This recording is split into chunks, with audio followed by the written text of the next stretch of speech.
前几天狂风暴雨，我们来到这个公园就看到很多树都断掉了，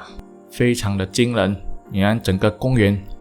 很多棵树的树枝都掉了，大大的树干倒在地上。以前都很少看到树倒嘛，那最近时常一下雨一刮风就很多树倒了，而且最近天气好像不太正常一下雨呢不是树倒就是淹水，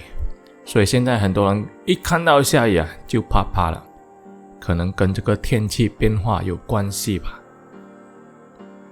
所以我们真的是要真心的看待这个气候变化的问题